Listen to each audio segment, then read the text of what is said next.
To talk about this 17-day-long, 400-hour-plus rescue operation, we're joined on India Today Television, live and exclusive from Dehradun by the Chief Minister of Uttarakhand, Pushkar Singh Dhami. Dhami साहब, स्वागत है आपका India today television पर और हमारे तमाम दर्शकों की तरफ से, हमारे न्यूज रूम की तरफ से आपको, आपकी टीम को बहुत मुबारकबाद कि उन 41 श्रमिकों को आप बाहर निकालने में सफल रहे। पूरे देश की नजर हमारे कैमरों के जरिए उन 41 वर्कर्स पर थी और आखिरकार बहुत मेहनत के साथ आपने उनको बाहर निकाला। काफी बड़ी रिलीफ होगी आपके लिए, राहत की सांस आपने ली होगी, क्योंकि आपकी भी जान कहीं ना कहीं टंगी होगी इस बात पे कि वो सुरक्षित निकल पाते हैं या नहीं। जी राहुल जी, बहुत धन्यवाद आपका। और निश्चित रूप से जब हमारे 41 श्रमिक भाई लगातार कई दिनों से सुरंग के अंदर थे, तो ये बहुत कठिन स्थिति थी हम लोगों के लिए भी, उत्तराखंड के लोगों के लिए, देश के लोगों के लिए।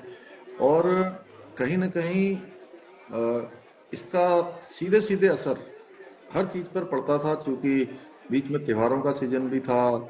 लोग दीपावली के दिन घर आना चाहते थे और दीपावली के दिन घर ना आकर वो टनल के अंदर बंद हो गए हैं। इस दौरान दिवाली भी आई, इस दौरान छठ पूजा भी आई, इगास का कार्यक्रम भी था, इगास का उत्सव भी था, देव दिवाली थी, गुरु पर्व था, अनेकों, गंगा स्नान था, सभी त्योहार इस दौरान पड़े।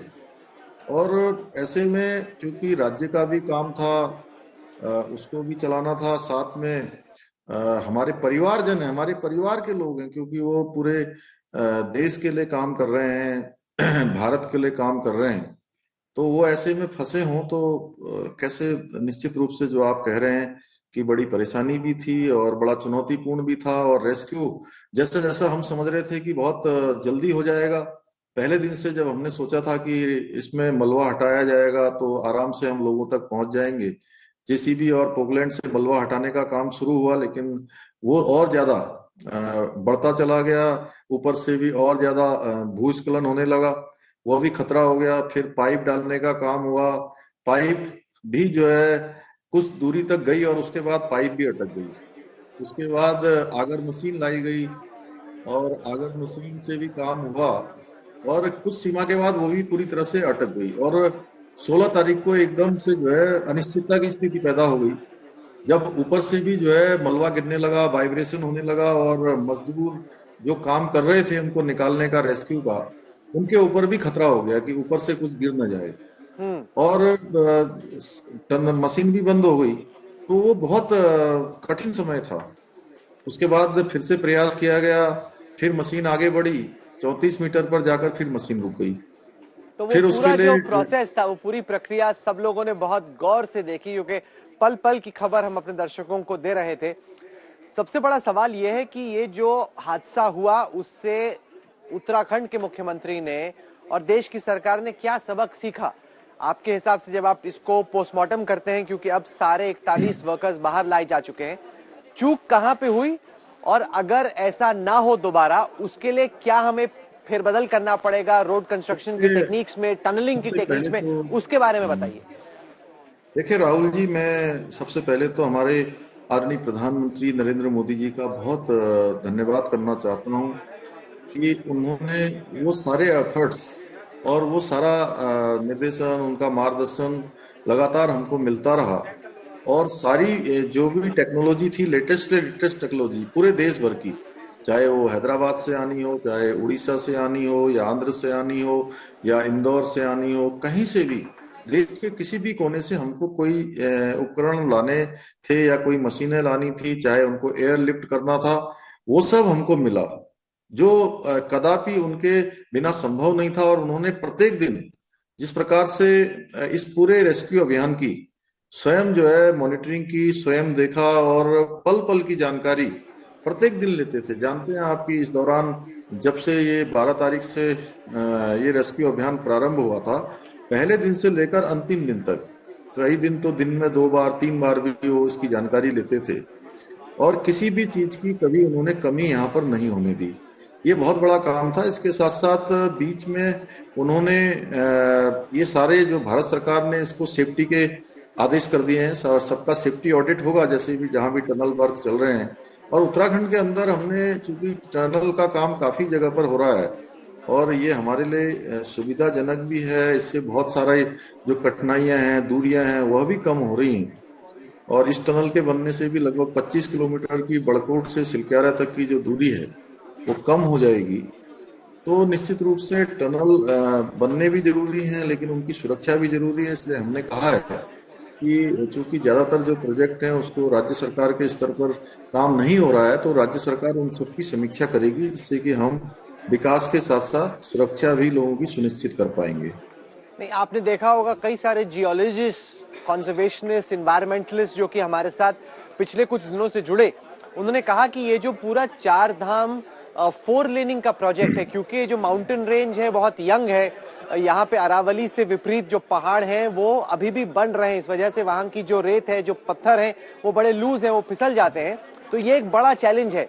आप सेफ्टी ऑडिट तो कर ही रहे हैं, लेकिन इस तरह की चीज दोबारा ना हो, उसके बारे में आप कैसे सोच रहे हैं, ताकि ये तो बड़ा ही एक तरीके से किस्मत की बात रही कि सारे के सारे बाहर निकल आए, वरना बहुत बड़ी त्रासदी भी हो सकती थी ये।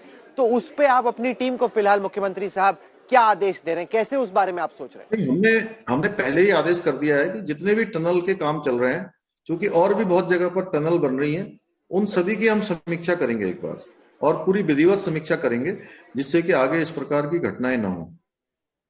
अच्छा, साथ ही साथ ये बताएं कि जब परिवार वालों से आपने चर्चा की, आपने इन वर्कर से चर्चा की, उनकी मेंटल स्टेट के बारे में बताएं, क्योंकि जब बाकी देशों में इस तरह का, थाईलैंड में या बाकी देशों में इस तरह का रेस्क्यू ऑपरेशन हुआ, तो काफी ये रहा कि जो उनके दिमाग में चल रहा था, एक्सपर्ट्स को चिंता कर रहे थे कि पोस्ट ट्रॉमेटिक स्ट्रेस डिसऑर्डर भी हो सकता है, इनको ट्रॉमा भी हो सकता है, क्योंकि काफी दिन तक फंसे हुए थे एक क्लोज स्पेस में। लेकिन जब ये निकले तो काफी लग रहा था इनका मोराल भी हाई था, जोश भी हाई था, और इनकी जो मेडिकल स्थिति थी वो भी डॉक्टर बता रहे थे कि काफी ठीक थी। देखिए, एक तो लगातार मैंने उनसे, जब सबसे पहले जो सबसे छोटे वर्कर थे 20 साल की आयु के, उनसे मैंने पूछा कि भाई आपको क्या महसूस हो रहा था, चिंता हो रही थी क्या ज्यादा?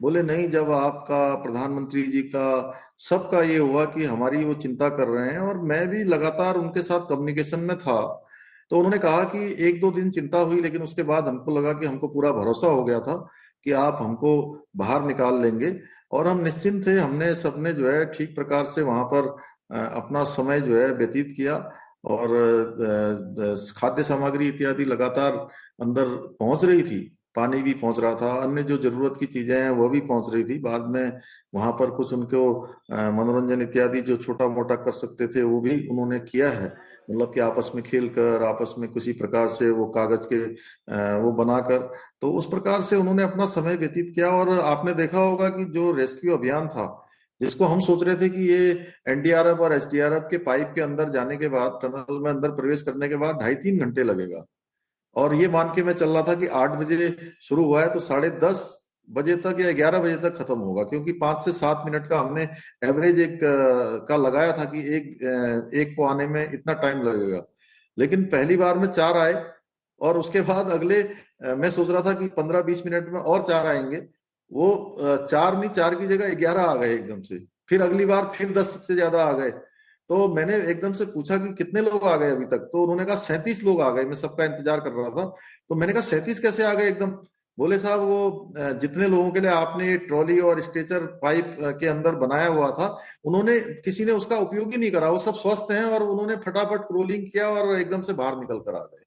यानी कि वो पूरी तरह से स्वस्थ थे। उसके बाद मैं सबसे एक एक से मिला, उनके परिजनों से मिला, और सब कल उन्होंने, आदरणीय प्रधानमंत्री जी ने भी उनसे बात की, और वो अति प्रसन्न थे। और आज मैं सबसे हॉस्पिटल में भी मिलने गया, सभी लोग पूरी तरह से स्वस्थ हैं भगवान की कृपा से। उनके परिजन भी पूरी तरह से, कहीं उनको कोई इस प्रकार की परेशानी नहीं है। जो लोग अपने, जो यहाँ नहीं आ पाए, जिनके परिजन, उन्होंने सभी ने दूरभाष पर बात कर ली है। सभी के घरों में एक त्योहार जैसा, उत्सव जैसा माहौल है भगवान की कृपा से। आज सभी लोग सकुशल आ गए हैं। मैं हमारी जो ओपन सोर्स इन्वेस्टिगेशन टीम है उनकी एक रिपोर्ट पढ़ रहा था कि बाकी देशों में क्या होता है, तो वहां पे जो एक्सपर्ट्स थे, टनलिंग के इंटरनेशनल एक्सपर्ट्स, उन्होंने कहा कि एक माइक्रो टनल होनी चाहिए बाजू बाजू में जहां पे मेन काम चल रहा है, ताकि अगर कभी इस तरह का कोई हादसा हो जाए तो उसके रेस्क्यू के लिए किनारे में एक छोटी टनल हो जिनसे वो बाहर निकल पाए, ताकि अगर डेब्री आ भी जाए तो किनारे में एक रास्ता है बाहर निकलने का। क्या आप इस तरह की सोच को अपने प्रोटोकॉल का हिस्सा बनाने के बारे में सोच रहे हैं मुख्यमंत्री साहब? हाँ, नहीं राहुल जी, देखिए जहां पर भी अगर कोई ऐसी कमी होगी तो निश्चित रूप से मैंने कहा है कि उसकी हम समीक्षा करेंगे। और जो सुरक्षा हमारे लिए सबसे पहले जरूरी है। काम जरूरी है, लेकिन काम से पहले सुरक्षा जरूरी है। जो लोग काम करते हैं उनका जीवन हमारे लिए बहुत महत्वपूर्ण है।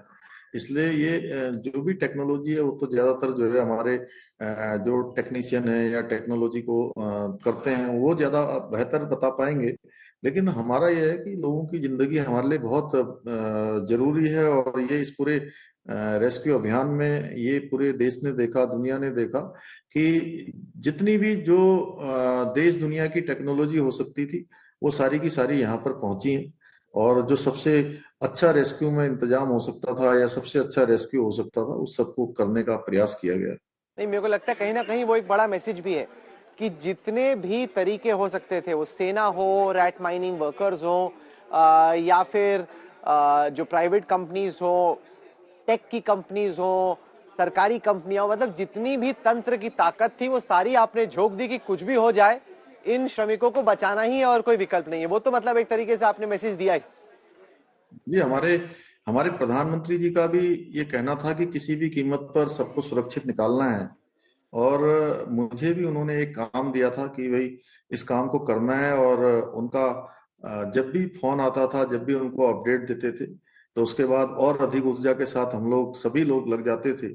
कभी कभी स्थिति निराशाजनक भी हुई और 5 6 बार 7 बार ऐसा हुआ कि अब कुछ ही घंटों में हम जो है उनको बाहर निकाल लेंगे।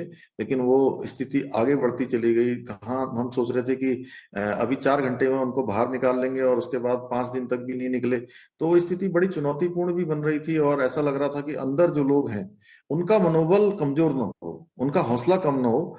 इसलिए बार बार हम उनसे साथ कम्युनिकेशन कर रहे थे, मैं खुद भी कर रहा था। और जब ये लास्ट में ऑगर मशीन फंस गई 48 मीटर पर और उसको निकालना था तो लगा कि कम से कम 48 घंटे से भी ज्यादा समय लगेगा। तो मेरे मन में आया कि सबसे पहले मैं अंदर जो लोग हैं उनसे बात करूं। जब मैंने उनसे अंदर बात करी तो उनकी बात सुनकर उन्होंने कहा कि 5 दिन 10 दिन साहब जितना दिन भी लगता है लगने दीजिए, आप केवल सुरक्षित बाहर निकालने के बारे में काम करिए, हम लोग बिल्कुल ठीक हैं, आप हमारी चिंता मत करिए, आप लोग बाहर का ख्याल करिए, अंदर हम लोग ठीक हैं। तो बड़ा उससे एक उत्साह, बड़ा बड़ा प्रोत्साहन हुआ। तो मैं उन सब बहादुर भाइयों को भी बधाई देना चाहता हूं जिन्होंने इस 16 17 दिनों तक लगातार अपने हिम्मत से, अपने हौसले से अपने को स्थिर रखा। और आज आपके जो वही विरोधी करेंगे हैं धामी साहब, जो ये कहते हैं कि भाजपा की सरकार प्रकृति से खिलवाड़ कर रही है, जिस तरह से हम ये 4 लेन हाईवेज बना रहे हैं, जिस तरह से हम टनल्स बना रहे हैं इन यंग माउंटेन्स में, ये कहीं ना कहीं हमें आगे चलकर इसकी कीमत चुकानी ही पड़ेगी।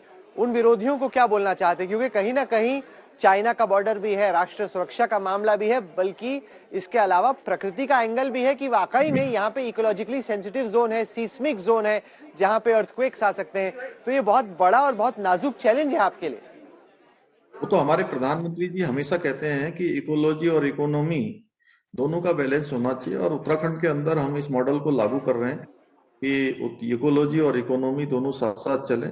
और चारधाम ऑल वेदर रोड बनने के बाद पूरी देश दुनिया देख रही है कि जहाँ 5 लाख 10 लाख लोग पूरे साल भर में आते थे, इस साल हमारे यहाँ 56 लाख तीर्थ यात्री आए हैं। पर्यटकों से पूरा उत्तराखंड भरा हुआ है। तो निश्चित रूप से ये बदलाव आया है, इसके बाद तेजी से विकास हुआ है। लेकिन हाँ, ये जरूर मानता हूँ कि मैं जो प्रकृति की बात है उसका संरक्षण भी होना चाहिए और इकोलॉजी भी हमारी बनी रहनी चाहिए। उस मॉडल को हम अपना रहे हैं। धामी साहब, हमसे जुड़ने के लिए बहुत बहुत धन्यवाद आपका। That's the chief minister of Uttarakhand, Pushkar Singh Dhami. This is, make no mistake, the biggest challenge of his life. He's not had to deal with a crisis of this nature where the entire country's energies were focused squarely on what the Chief Minister and his teams were doing at the Silkyara tunnel. He's come out unscathed after that 17-day ordeal. We wish you all the best. Thank you, Chief Minister, for joining us.